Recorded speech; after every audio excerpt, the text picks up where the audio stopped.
This episode contains mature language and situations. Listener discretion is advised. You wake, standing on the doorstep of a beautiful mansion. The front door stands open. You can hear voices, music, so many people. You step towards the door. You have to know what's inside. You're lost. You have no memory of how you got here. It doesn't matter. Because now, you belong to the Grey Rooms.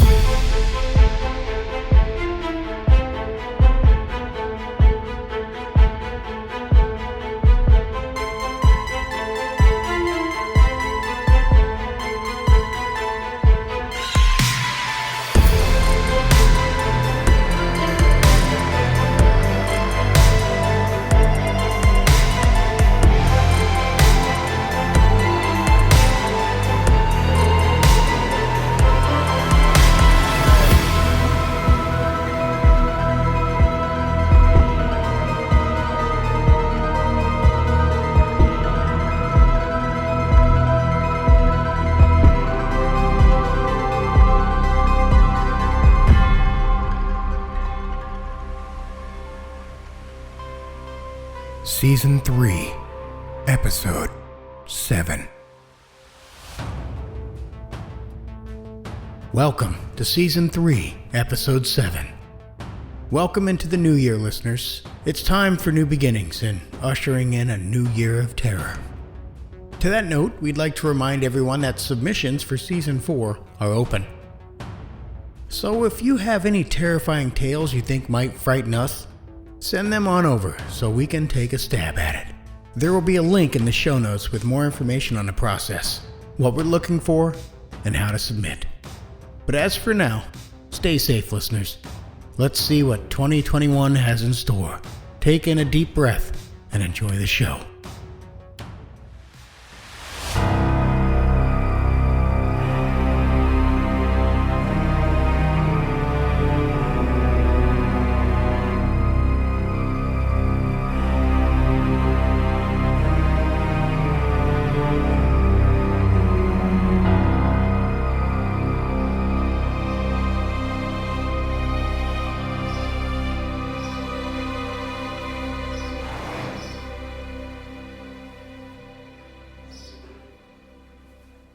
It seemed somehow appropriate to bring him to the stables.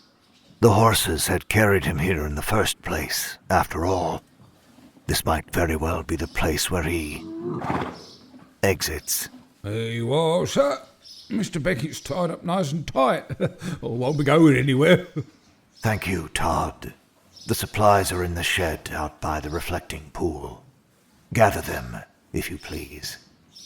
Oh, yes, sir. Todd, for all his faults, was smarter than he let on. He tried to hide it most days, but there was concern and cunning in his eyes as he looked down at the man in the chair. Do we really need to do this, sir? Is this, necessary? I'm afraid it is. The architect was quite specific. He'll never will. He's not going to want to go along with the project now, is he? If we work him over like this. I looked away, unable to meet his gaze. Perhaps I can convince him to talk. Perhaps this is all just a simple misunderstanding. And if you can't, you're really going to... Go. I'll awaken our guest. I'll be right back, sir.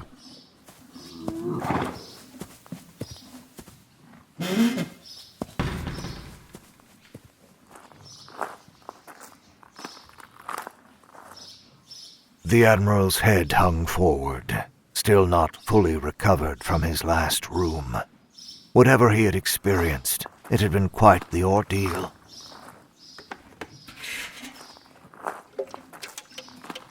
Management was looking into our returns to try to get a sense of where he might have gone.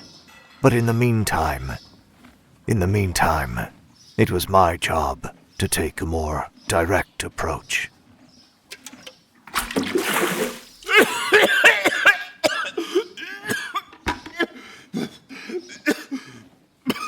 What? Where am I? Bob! What the hell? Stay calm, Admiral. For your sake, as much as mine. What is this? Untie me! I'm afraid that's not possible at the moment. Something unpleasant has occurred. We need to discuss your last entry into the rooms. Why?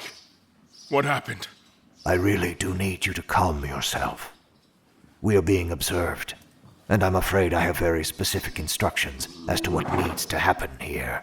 Respectfully, fuck you, Bob! I understand that this is most distressing. But remember your tea with Alma. You want to talk to me. There is an option much more demonstrative waiting in the wings. All your talk of cooperation, of working together, the friendly chats at the bar, go out the window the instant it no longer suits you. I'll take that as acceptance. Thank you.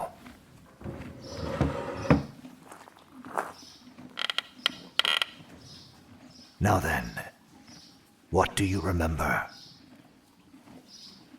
Todd and I were having a drink at the tavern. I chose a room, and then he walked with me until I stepped inside. Do you remember which room you chose?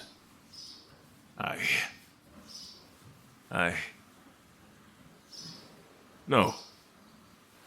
I don't. I remember stepping through the door. I remember I was in a vehicle. I remember teeth. And then that's it. If I remembered more, I'd tell you. Did you do something to my memory? I stared hard at his face. Despite dealing with mortals for as long as I have, I admit, I still found it difficult to process what they're thinking, to intuit what they are feeling. Behind his eyes, what was that loathsome, squishy intellect planning? All I saw on the surface was fear and confusion. Did you mess with my head again, Bob? No. To my knowledge, no one on staff has manipulated your memory. That is not a good thing, because clearly your memory has been compromised. So it wasn't you. Thank you, Todd. Place the bag there on the table. Yes, sir. Let's go back. You and Todd here were having a drink at the tavern. What did you have? A shot of whiskey. Just something to calm the nerves. Then he offered you a choice of rooms. Do you remember what they were? One was... A museum, remember? And the other one was a circus with a clown. Todd. Sorry, yeah. Yes. Yes, I remember. The museum was cursed. And Todd said not to take the circus room, so I chose. Go on. Which room did you choose? I didn't. I chose the third room. I didn't. Sir, respectfully, I didn't offer you no third room. There ain't never been a third room. I heard it. There was a voice. It said that there was a third choice. A third door. A lonely night on the open road, it said. You'll like this one, it said. Fascinating. Mr. Beckett, I was standing right there. I didn't hear anything like that. It was. It was in my head, buzzing along my jaw. It made my molars hum. And then, Just like you showed me, it led me right to the door. Wait. Like I showed you. Yes. That sense of purpose. The clean line that connected me with the manor. It was exactly the same. I sat back in my chair, considering his words. It made a certain kind of terrible sense, what he was saying. It explained a great deal, actually. But at the same time... Well, see there now, Mr. Beckett's not out to do anything wrong. He's just got told the wrong thing. He got to let about it. Sounds like the rooms are tricky that way. You know how they are.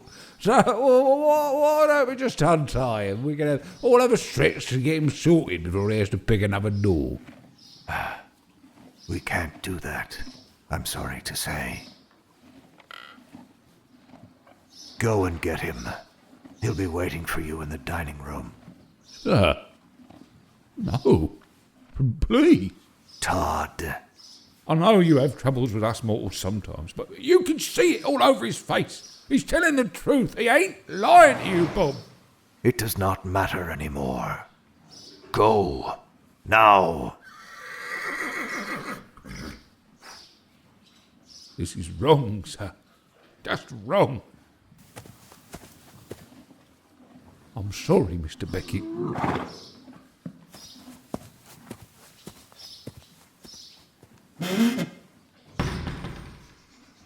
What's happening? Where is he going?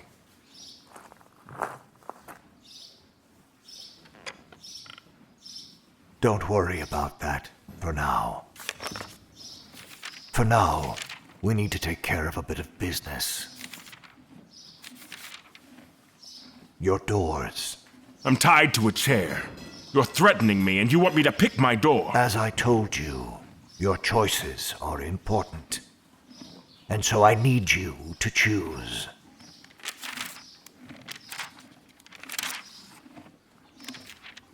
I have for you 2 rooms this evening. One is... interesting. The first is a mining expedition. A survey mission in the depths of space. Should be quite comfortable for you, I imagine. It's the little things. The other is a tale of a small guardian defending their charge on a particularly dangerous battlefield, called I Loved My Human. I'm not choosing anything until you tell me what's going on. Admiral, David, please.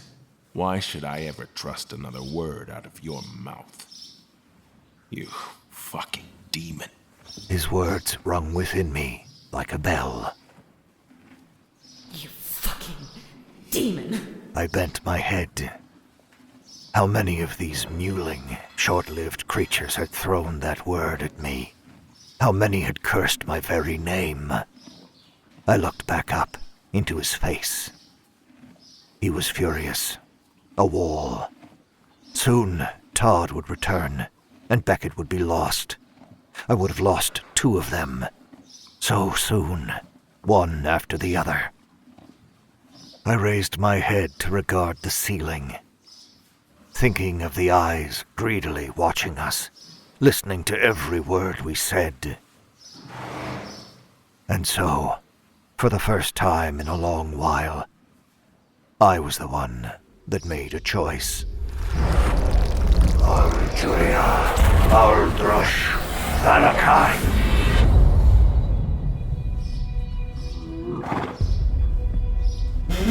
Here you are, sir. Thank you, Todd.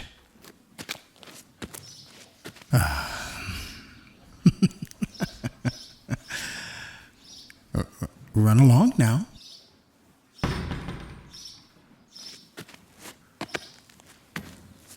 Well. What have we here, Bob? I expect you'll be the one to tell me. Did Todd fill you in on our revelation? He did. Oh, he very much did. What a fascinating development. It's worth noting that I believe Mr. Beckett is telling the truth. I am, Warden. This really isn't necessary. It doesn't matter, does it? No, it does not. However, as a show of good faith, our guest has chosen a room. He understands how important his choices are. Oh, good.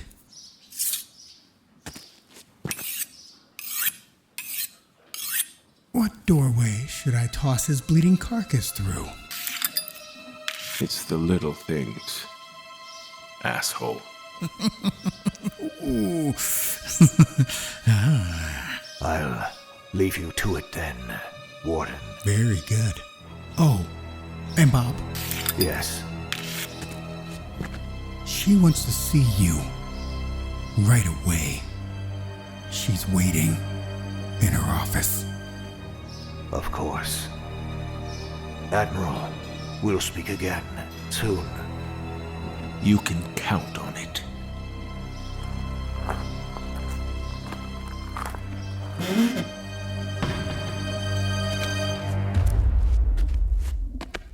No. Stop. I'm telling you the truth.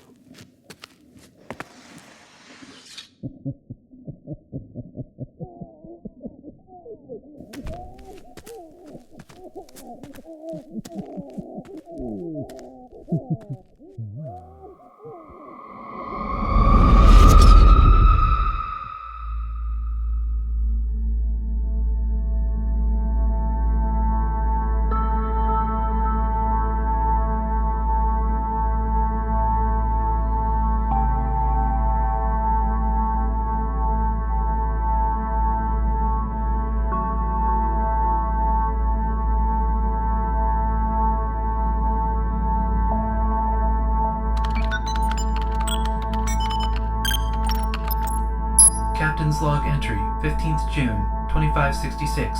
Mining ship Aurora Borealis. This is Acting Captain Regina Camden reporting. The captain and the first officer are dead. As Chief of Mining Operations, I have taken command of the Aurora during this crisis. The Aurora is heavily damaged, and I fear she may be lost. I'm ordering the crew to life pods and support craft and preparing to scuttle the ship if need be. It is imperative that we escape and adequately warn the fleet. Do not attempt to mine any resources from the surface of P-884-524-Charlie. Repeat, no mining operations are to be performed on P-884-524-Charlie.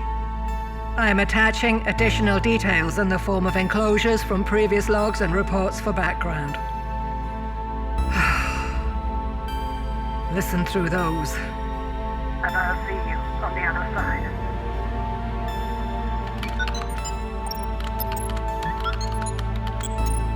Enclosure 1.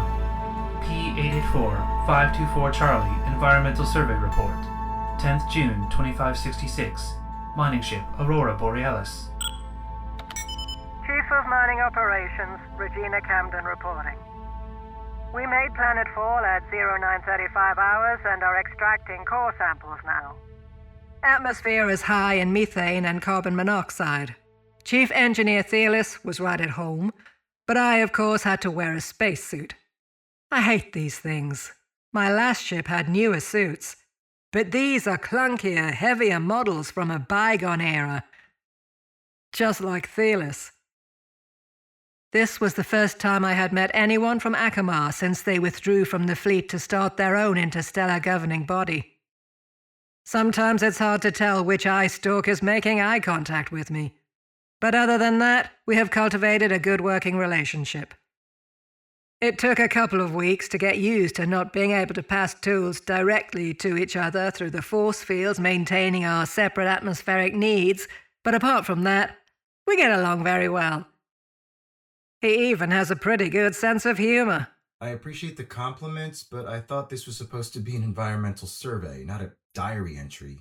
Shut up, Thelis. You know how much it annoys me when you're right. Anyway, P-884-524 Charlie is rich in silica and bauxite, but the biggest treasure trove is the ice sheet. Captain Schamberger is all gung-ho about finding another source for ferritite, and so the fleet can manufacture more ship hulls. But water is where it's really at. You can't make a thing without water, no matter how many other raw materials you have, let alone keep your crew alive. Now all we have to do is get these core samples to the lab, analyze them, and make sure that they pass muster. End report.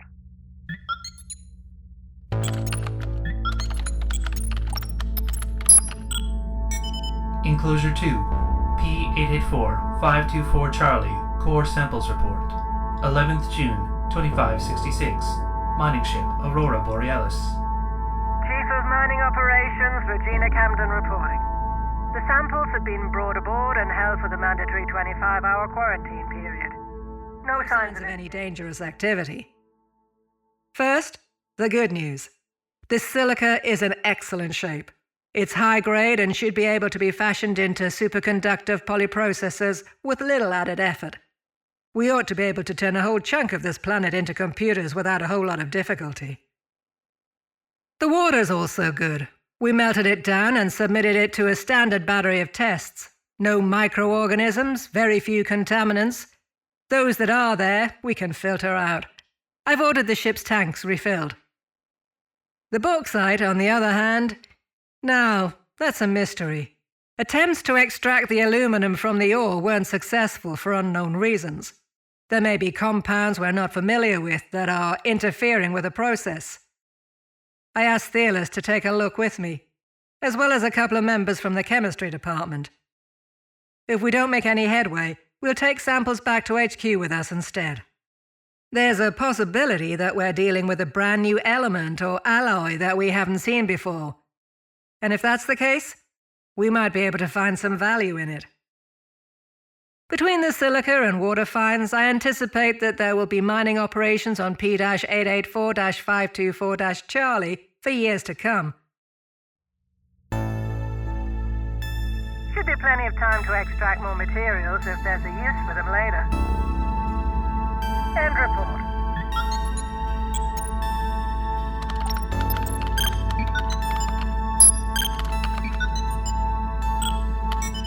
Enclosure 3, Maintenance Log Entry, 13th June, 2566. Mining ship, Aurora Borealis. Chief Engineer Thelis reporting in. Maintenance teams are responding to A series of bizarre breakdowns that began at 1100 hours this morning. The failures are of a strange nature, and I cannot pinpoint any particular cause. There are power faults on 3 decks, plumbing failures, 6 reports of personal computing devices that have stopped working overnight, 1 failed medical scanner, a series of cracked screens, and other bizarre faults all across the Aurora. I've spent most of my day triaging the most important systems and dispatching repair teams where they are most needed. If I don't get to the root of the problem soon, I'm going to be overrun before the day is over. Let's hope it does not come to that. End log.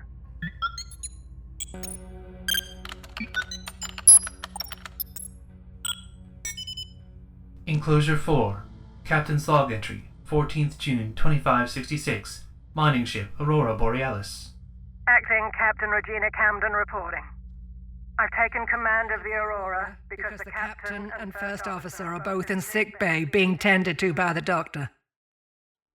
We have declared a Category 1 emergency on board. Here's what we've discovered. Standard procedure is to take a core sample of materials to be tested and check them for any harmful microorganisms that might harm the ship or crew. In order to check ice, the sample is allowed to melt first, so that it can be checked under a microscope and a sample filtered.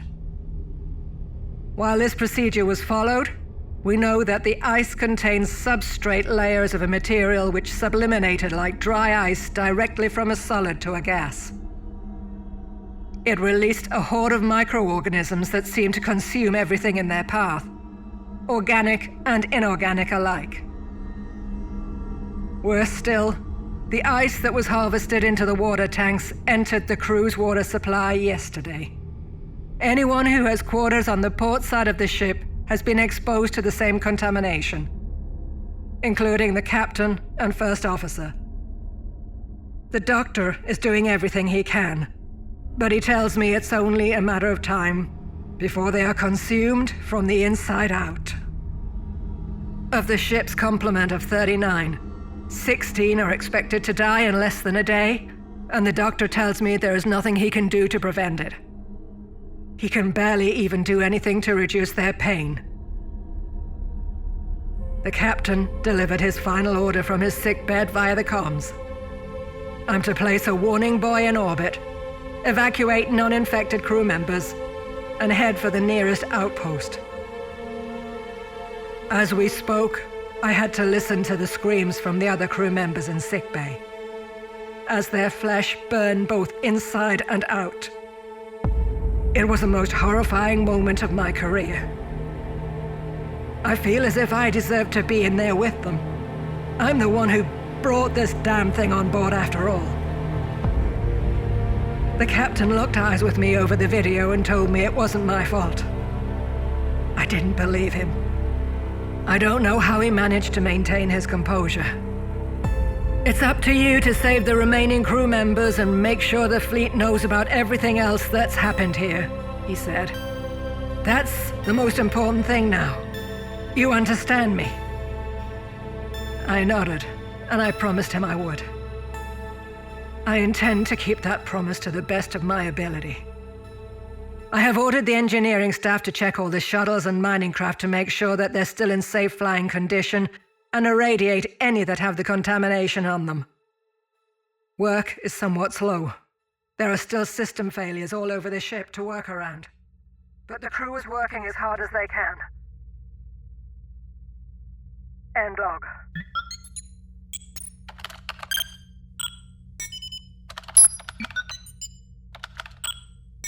Captain's log entry resumed. 15th June, 2566.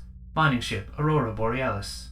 Hopefully, you've reviewed the enclosures I attached to this log entry. Do not extract anything from the planet. Do not even attempt to land. We can destroy the microbes with a targeted gamma ray burst, but they're spreading so fast that we don't know if we'll be able to eradicate them all at once. The problem is exacerbated by the fact that the microbes were flushed through the whole of the ship's inner conduit system for a couple of days before we discovered the issue. It is my sad duty to report that 19 crew members have now been killed in the line of duty, in addition to the casualties we were already expecting. 3 other crew members were killed when we experienced a sudden loss of hull integrity.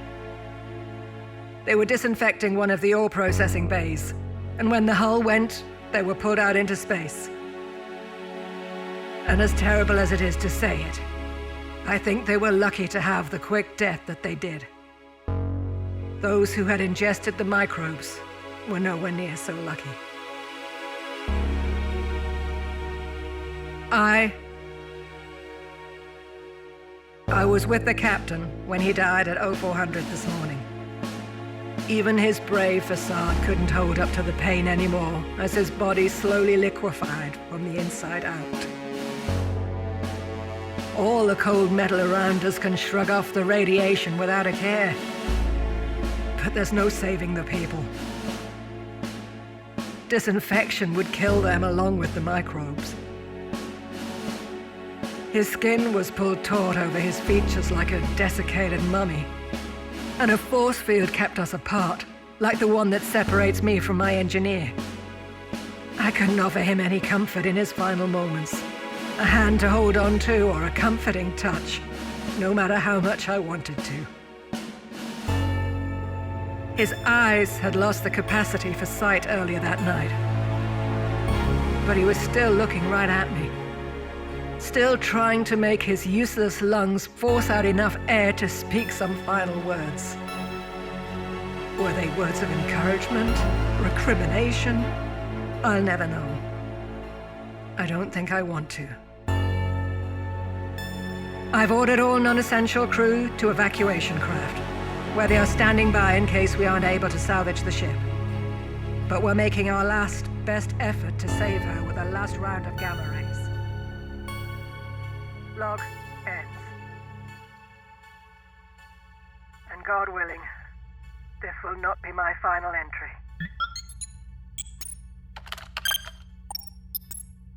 Black box attachment.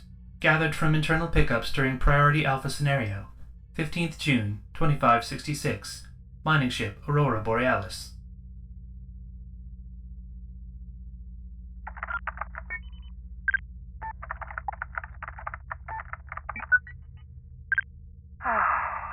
Hey, Thelis. I finished the log entries, and I've got them queued up for a beacon. Even if we don't make it, anyone else who comes out here will know what we found.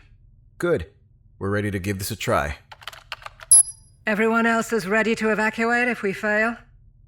They are. Good. Power up the reactors. They're eating through the shielding on the reactor chamber. Forget scuttling the ship. It's gonna blow. All hands, this is the captain. The ship is lost. Abandon ship immediately. Repeat, abandon ship immediately. Escape pods are launching. Shuttles 2 through 4 are away.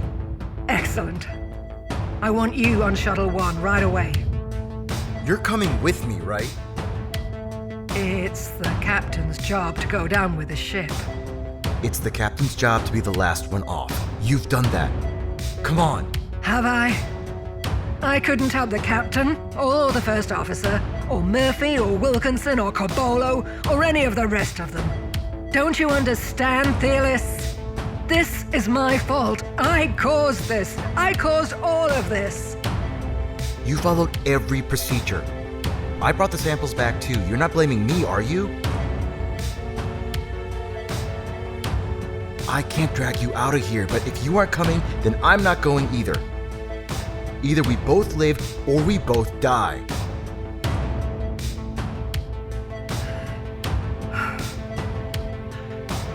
Okay.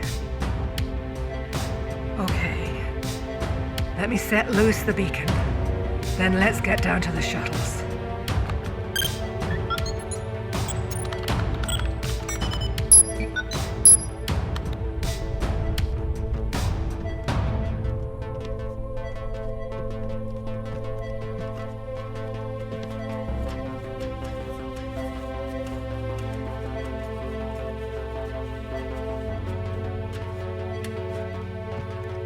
There, that one.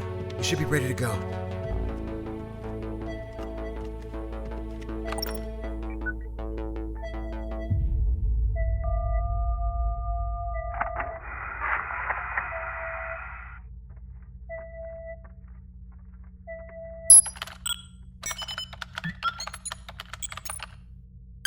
Black box attachment. Internal pickups. 15th June, 2566. Shuttle Luminosity.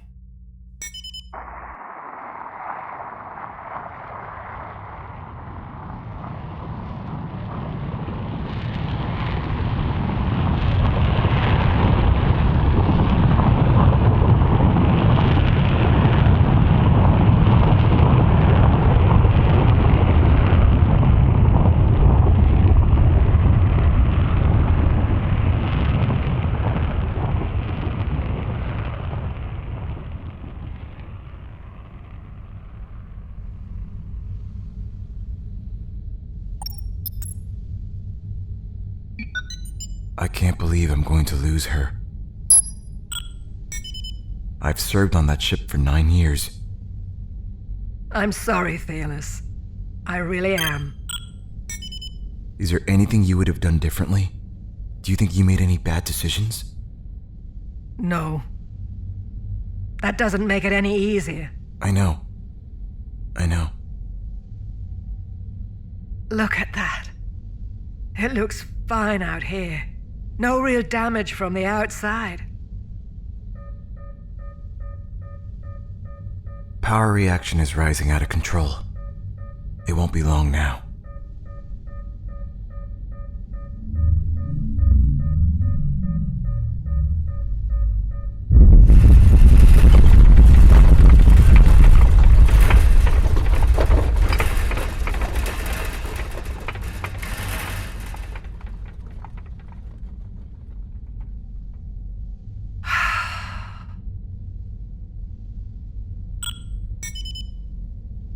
Shuttle luminosity log.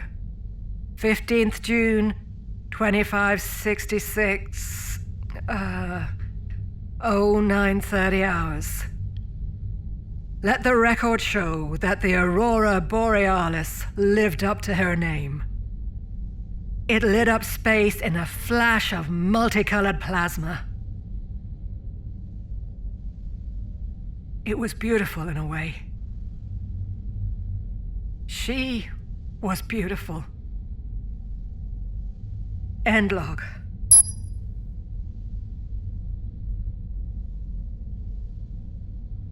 Come on.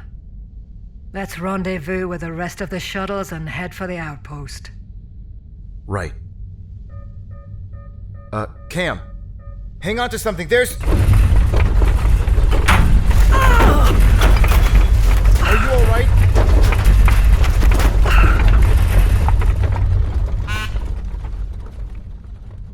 Here, let me help you up. Thanks. Wait. Thelis. I can feel your hand. You touched me. What? Wait. Let's try that again.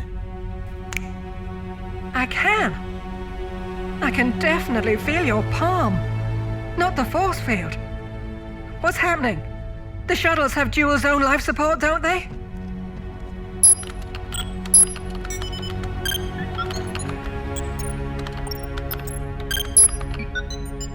Ship does, shuttle does, escape pods do, or should. It's one of the reasons the Akamari government has maintained the same class of ships for as long as we have. Everything just works. Let's see. Life support systems are fine. Air mix is everything we need to breathe. But... no. It's not keeping them separated. The force fields are down. Let me get in there. Generator must have failed. I'll try to get it back up and running.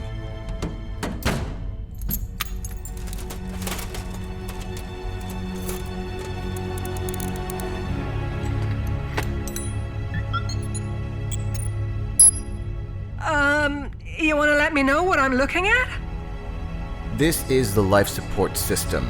2 separate self-contained units. One for generating Type 1 atmospheres like yours, and a second one for Type 2 atmospheres like mine. They're both fine.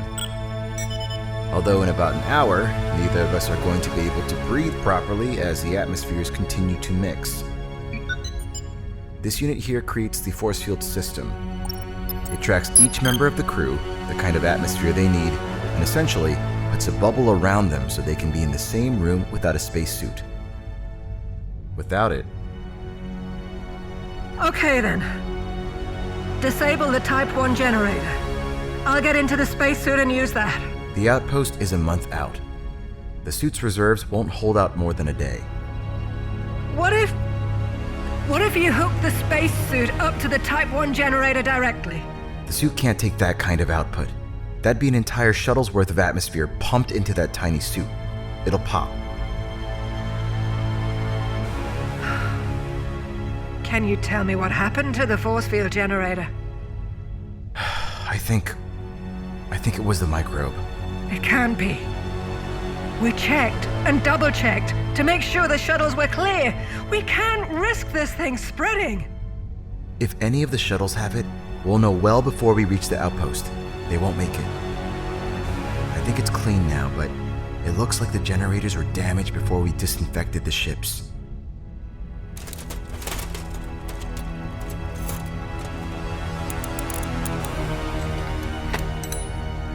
Okay then.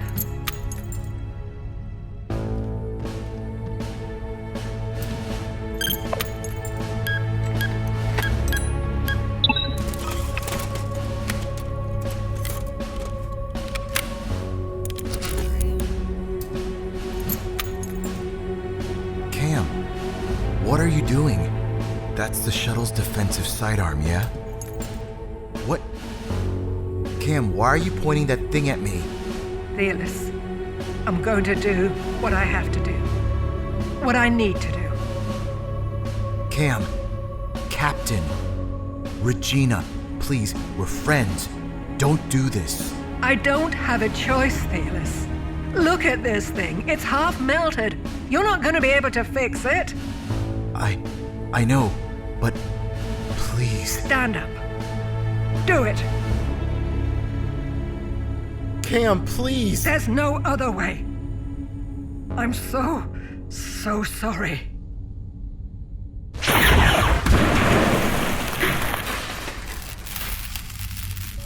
Warning. Critical damage to oxygen-nitrogen atmosphere generation apparatus. Type 1 atmosphere toxicity imminent. You idiot! Do you have any idea what you've done? Yeah. I kept a promise. I promised the captain I'd protect as many members of the crew as possible. And now, I have. No. There has to be a way to fix this. Type 1 atmosphere toxicity rising. All sentients breathing Type 1 atmosphere should enter a hard suit. Thelis, stop. Stop. You can't do anything. I took command of the ship. It was my responsibility, don't you see? I told you. The captain has to go down with the ship. If it came down to you and me, there was never any question. Why? Because you felt guilty about what happened to the Aurora? For something that wasn't even your fault? It might not be my fault, but it was my responsibility. It's not fair. No, I suppose not.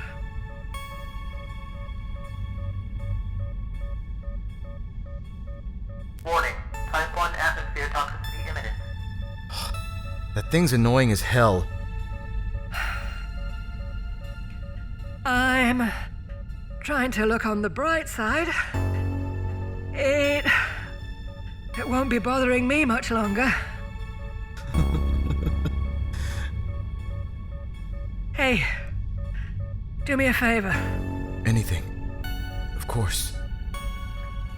I have a sister on Colony 7. You'll see her at the memorial, I'm sure. Be sure she gets this.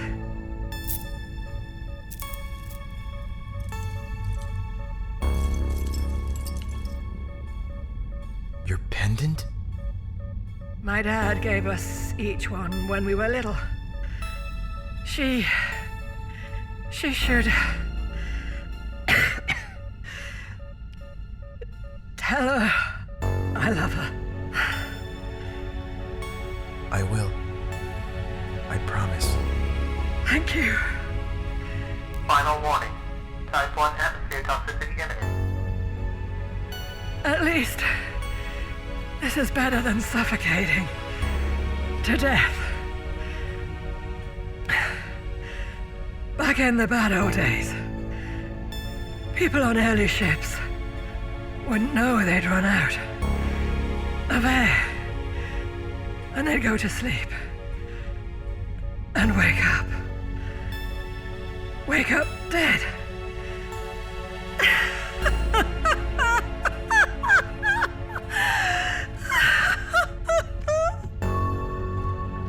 It's okay, Cam. It's okay. You're gonna be okay. Thelis. Help me sit down.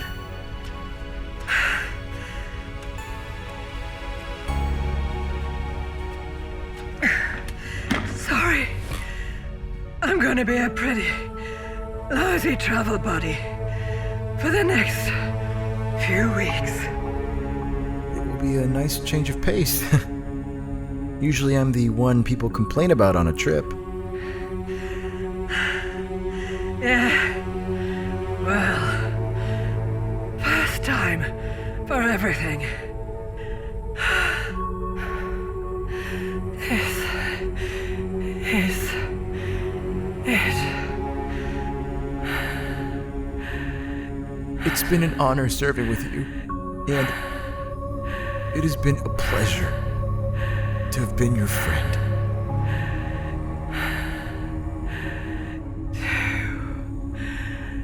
Yours too.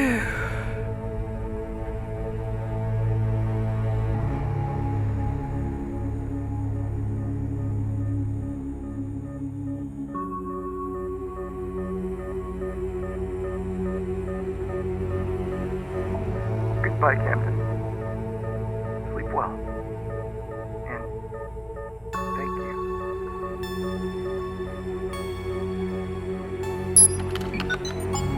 End of log. Black box archive retrieved from emergency beacon stationed above P-884-524 Charlie. End of black box files. End of line.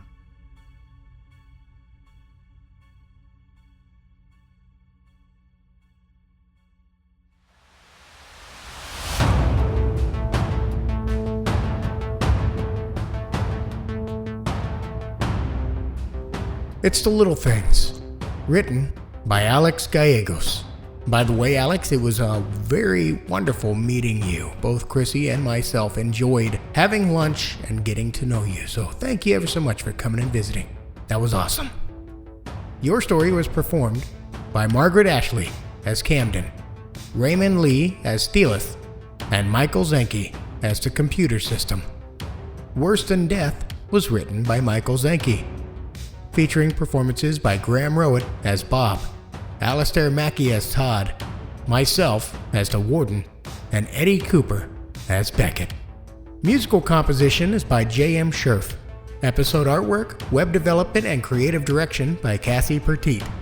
Social media and Patreon management by Brooks Bigley. Videography by Hale Scherf. And audio engineering and sound design is by me, Jason Wilson. Take a deep breath, listeners. You're safe. Until next time. Oh. We really could not do this without all of you. And would like to take the time to thank our patrons once again, and to any of those who have taken the time to leave us a 5-star rating and review. Those reviews keep us at the top of the charts. And yes, it makes it easier for more tortured souls, such as yourself, to find the show.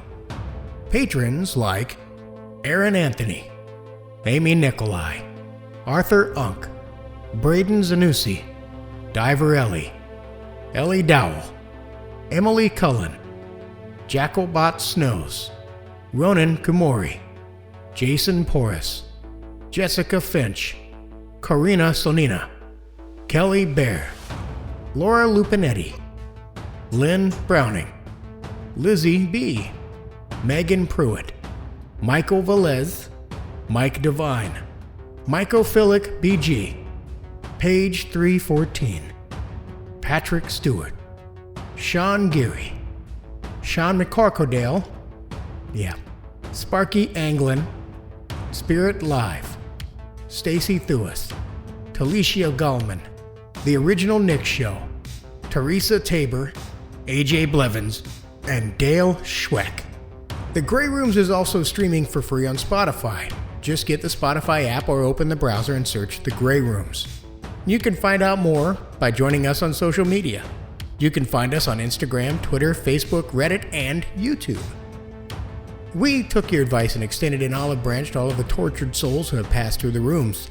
Our emotional support group is always looking to help you with all of your needs, especially after 2020, right? And let's not forget our wonderful Discord channel. If you really want to stay up to the minute with everything that's going on, Grey Rooms with our authors and our staff, then jump on over there and join us today. But thank you again ever so much for your support. We love you. Seriously. In love is what we are with you. Till next time, we'll see you next week.